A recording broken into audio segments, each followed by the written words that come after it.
Hi అండి, నమస్తే. Welcome back to cute jelly channel. అందరూ బాగున్నారు కదా. ఈరోజు మనం ఒక మంచి బ్రేక్ఫాస్ట్ రెసిపీ అనేది చేయబోతున్నాము. అది కూడా బియ్యం పిండిని ఉపయోగించి చాలా ఈజీగా చేసుకోవచ్చు. చిన్నపిల్లల నుండి పెద్దవాళ్ళ దాకా చాలా ఇష్టంగా తింటారు. నోట్లో పెట్టుకోగానే కరిగిపోయేంత సాఫ్ట్గా ఉంటుంది. ఈ బ్రేక్ఫాస్ట్ వచ్చేసి చాలా ఈజీగా ప్రిపేర్ చేసుకోవచ్చు. తప్పకుండా ఈ రెసిపీని ట్రై చేయండి. ఇప్పుడు మనం ప్రాసెస్ స్టార్ట్ చేద్దాం. ముందుగా ఒక ప్యాన్ తీసుకున్నాను. ఇందులోకి 1.5 కప్ వచ్చేసి వాటర్ యాడ్ చేస్తున్నాను నేను.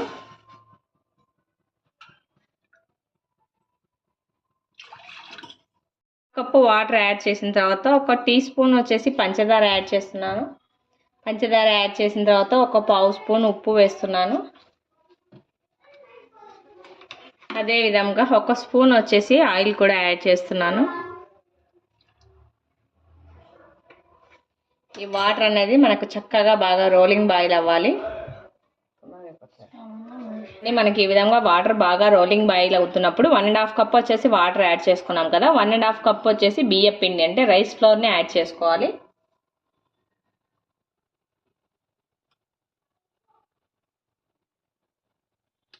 మనం బియ్యం పిండి ఎంత తీసుకుంటామో వాటర్ కూడా యాజ్ ఇట్ ఈజ్ అదే క్వాంటిటీలో తీసుకోవాలి, ఎక్కువ తక్కువ తీసుకోకుండా.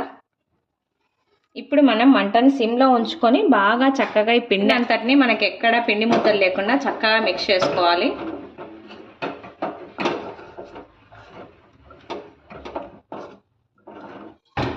ఈ విధంగా పిండి అంతని మిక్స్ చేసుకున్న తర్వాత లిడ్ క్లోజ్ చేసి మనం సిమ్లోనే ఉంచి ఒక 2 నుండి 3 నిమిషాలు ఇలాగే మగ్గించుకోవాలి. పిండి అనేది బాగా మెత్తబడాలి. మనకు ఒక 2 నిమిషాలు పిండిని మనం మగ్గించుకున్న తర్వాత లిడ్ ఓపెన్ చేసేసి ఒకసారి చక్కగా మిక్స్ చేసుకొని స్టవ్ ఆర్పేసుకోవాలి. మనం ఉడకబెట్టుకున్న పిండిని ఈ విధంగా ఒక ప్లేట్లోకి తీసుకోవాలి. ఇది కాస్త చల్లారాలి మనకు బాగా. ఈ విధంగా మనం ఉడకబెట్టుకున్న పిండి అనేది చల్లారిన తర్వాత చక్కగా ఇలా మిక్స్ చేసుకోవాలి. పిండిని ఎంత సాఫ్ట్గా మనం ఇలా బాగా ఒత్తుకుంటే మన బ్రేక్ఫాస్ట్ అనేది అంత సాఫ్ట్గా వస్తుంది, అంతే టేస్టీగా కూడా ఉంటుంది.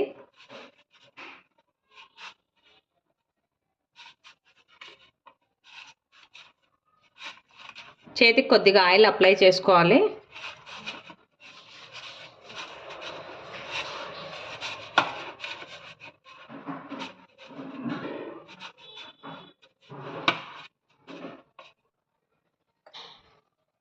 ఈ 2 చేతులకు కొద్దిగా ఆయిల్ అప్లై చేసుకొని కొద్దిగా పిండి తీసుకొని ఈ విధంగా రౌండ్ బాల్స్ లాగా చేసుకోవాలి. ఈ విధంగా రౌండ్ బాల్స్ లాగా చేసుకొని ఇలా ప్రెస్ చేసుకోవాలి. రౌండ్గా చేసుకొని ఇలా మిడిల్లో ఇలా చిన్న వేలుతో హోల్ లాగా చేసుకోవాలి. ఇదే విధంగా మనం మిగతా అన్నింటినీ కూడా చక్కగా చేసుకోవాలి.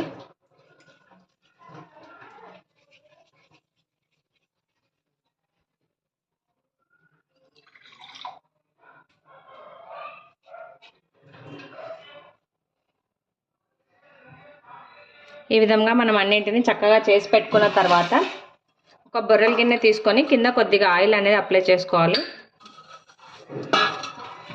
ఆయిల్ అప్లై చేసుకొని ఈ విధంగా పెట్టేసుకోవాలి మనం అన్నింటినీ. ఈ విధంగా ఒక బౌల్లో కొద్దిగా వాటర్ తీసుకోవాలి, అడుగుకు తీసుకోవాలి. ఈ బొర్రెల గిన్నెని ఈ గిన్నె పైన ఇలా బోర్లించేసి పైన ఒక ప్లేట్ పెట్టేసుకొని సిమ్లో పెట్టేసి ఒక 10 నిమిషాల పాటు చక్కగా ఉడికించుకోవాలి. ఒక 10 మినిట్స్ తర్వాత మనం లిడ్ ఓపెన్ చేసి చూసుకున్నట్లయితే చూడండి, మనకి ఇక్కడ చక్కగా మనకు ఉడికిపోయాయి. ఇప్పుడు మనం వీటిని స్టవ్ ఆఫ్ చేసేసుకొని పక్కకు తీసేసుకోవాలి. ఒక ప్యాన్ తీసుకొని ఇందులోకి కొద్దిగా ఆయిల్ యాడ్ చేసుకోవాలి.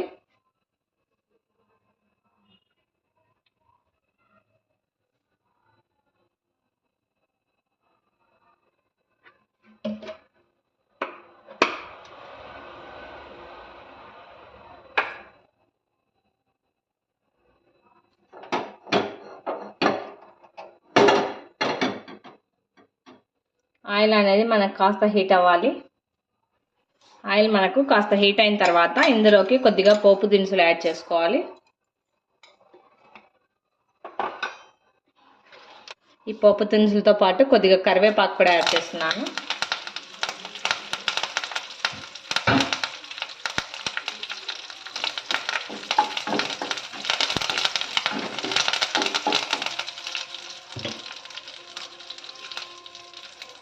కొద్దిగా కరివేపాకు వేసిన తర్వాత ఒక పావు స్పూన్ పసుపు,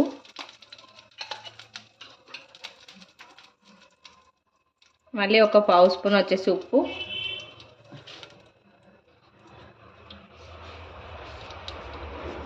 ఉప్పు పసుపు వేసిన తర్వాత కొద్దిగా ఇంగువ,